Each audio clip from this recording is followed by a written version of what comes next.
Masarap. Sarap. Babe, anong ulam natin ngayon? Diwata chicken.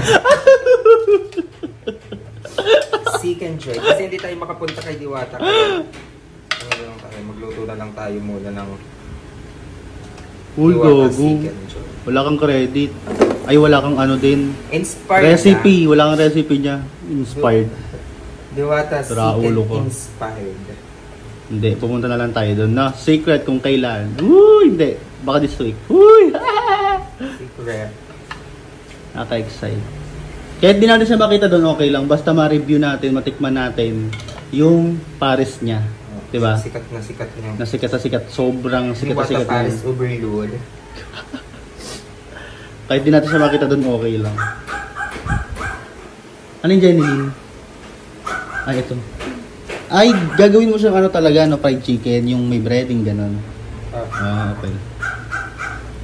Sipag talaga ng mahal ko magluto-luto kasi may asawa siyang katulad ko. Oh, rereklamo ka? Sasampalin. Lalagyan natin ng habanero. Sorry sa aso, guys.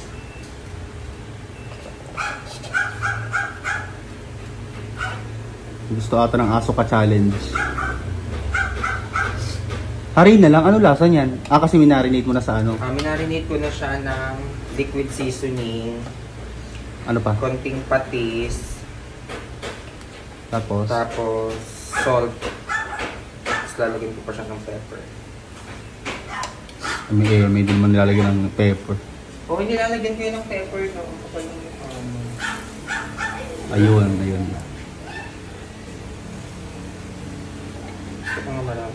Anyway guys, welcome to our dito sa page na to sa ano, Life of John Mill. Oo.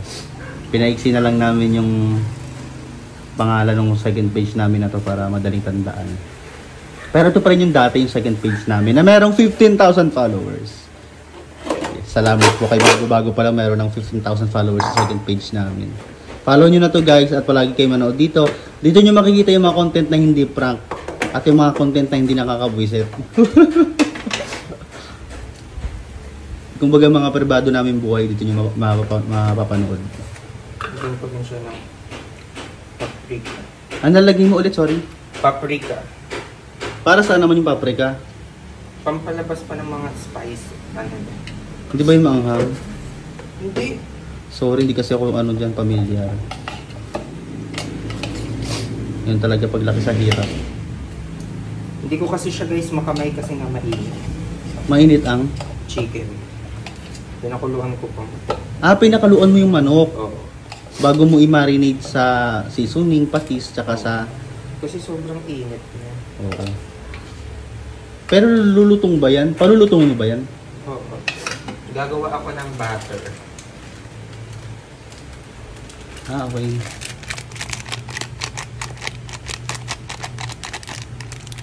Cornstarch. Ano ulit ka? Ulit pa ano?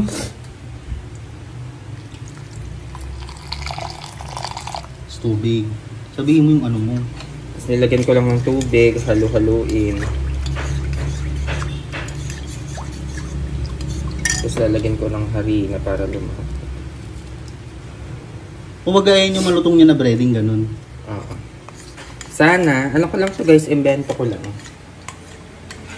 Para palang ano yan, breading ng Chowking. Kasi yung breading ng Chowking, nung nag-work ako sa Chowking, yung breading namin dun is malapot.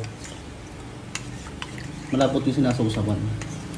So, experiment ko lang siya. Tapos magpapakulo.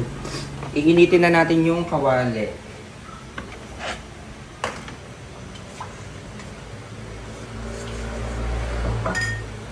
Dagdagan pa natin na cornstarch. Para saan ba yung cornstarch? Anong purpose niya? Pampa-crispy.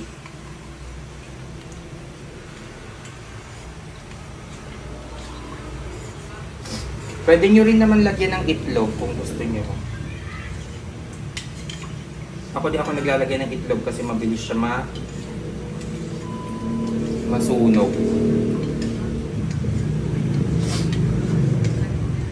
So, ididip ko siya dito. Ayan, medyo hindi na siya mainit. Pwede na siyang kamay-kamay.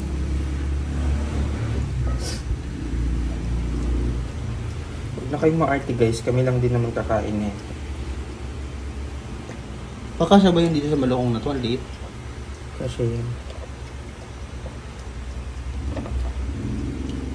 Sarap naman. Tsaka yung mantika mo parang konti. Okay.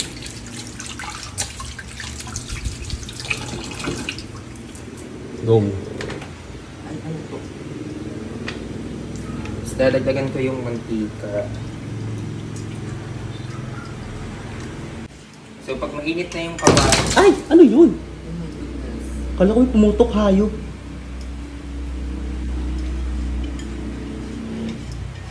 So pag mainit na yung mantika at yung lagyan ko pala to ng kaunting asin para meron siyang lasa.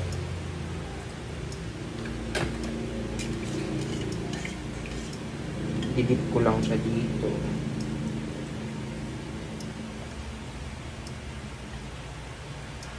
Ayan. Bento ko lang to guys ha. Tapos ilalagay ko.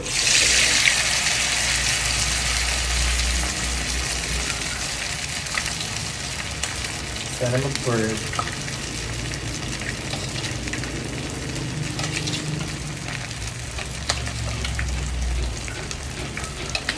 Try ko lang yung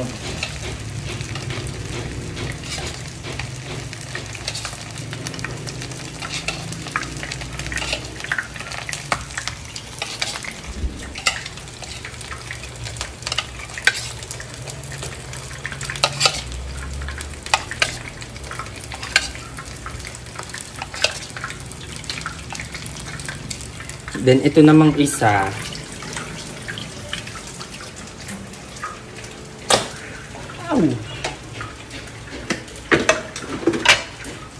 Ito namang isa, try ko naman na pagugulungin ko lang siya sa cornstarch.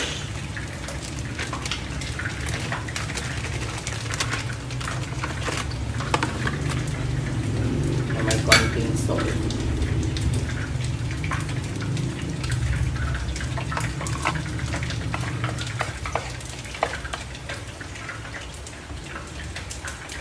Ikit ko siyang ganyan.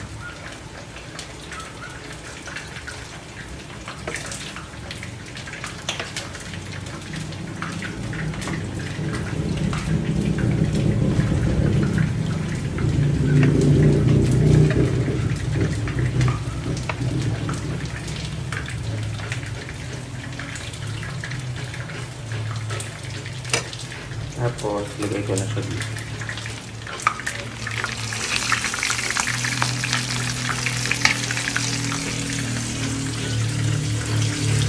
Bakit yung isa hindi mo ginano? Ha? Yung isa, hindi mo ilalagyan ng cornstarch? Itatry ko lang ng iba-iba. Okay. Yun, ganyan naman siya. Ipiprito ko. Sorry po.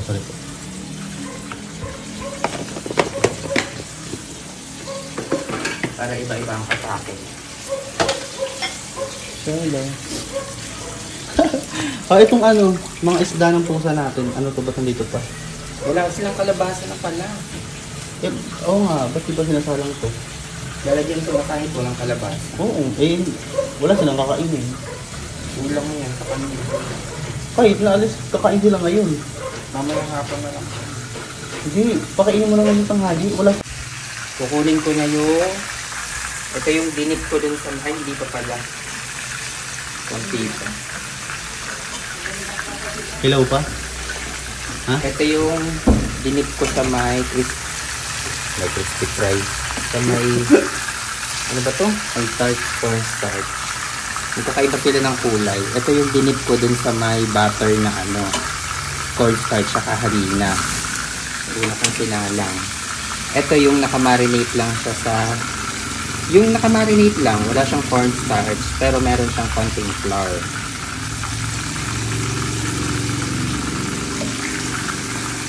As you can see, magkaroon sila ng kulay kasi namumuti itong may cornstarch lang. Ito wala. Ito ma-brown. Kasi yung kulay nung paprika, tapos yung liquid seasoning. Lalo ito. Ito parang putla lang, or brown lang. Parang brownish lang siya. Ito parang red, yellow, tapos brown. Parang ganun. Kitang-kita nyo naman guys yung pagkakaiba ng kulay nila. Ay, pwede ka na ba mag-business? Ang tawag sa business mo? Yan chicken. Chicken. Ano yung mali? Kunin ko na tong nilublog ko sa sa butter ng cornstarch. Saka itong cornstarch. Dinip ko lang sa cornstarch. Kumbaga yan yung maraming breading. Ang kulay yellow. Dapat may tawag ka pala dyan kada isa. Chicken cornstarch. Diba? As you can see, ito original. Mas maliit siya, mas kasi wala siya masyadong breading. Ang tanong, ano kakainin ko dyan? Lahat. You can taste all. Takpan ko muna. Ang tawag dito? Chocolated. Diwata sik. Ay, sino naman?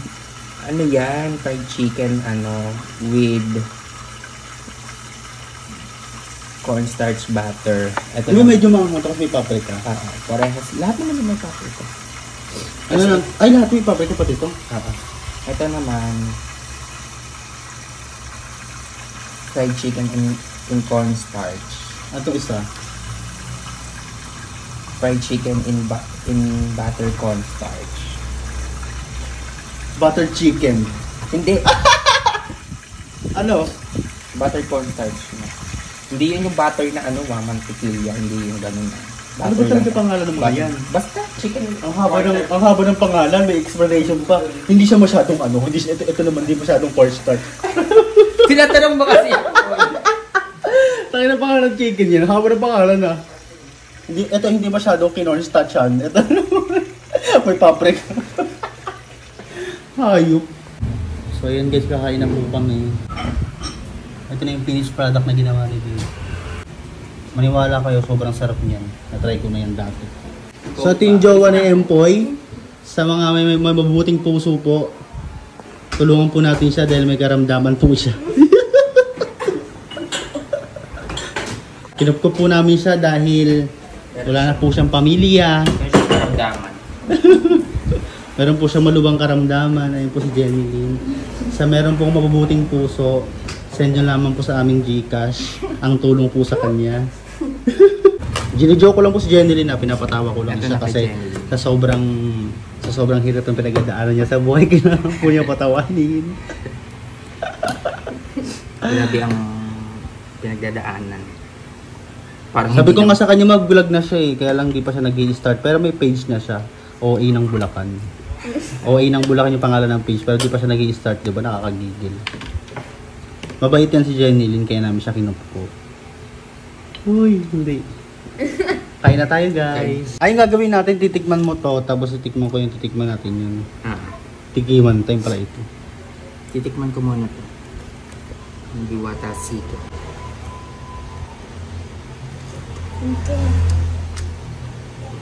Sarap. Tikim. Wow! Grabe. Ito naman. Masarap. Masarap, grabe. Sarap. Sarap. Titikman ka tong kay Jenny. Breading. Nahap na yung kanya. Sarap din. So, kain na tayo guys, mga kahuli. Bye-bye. Thank you for watching.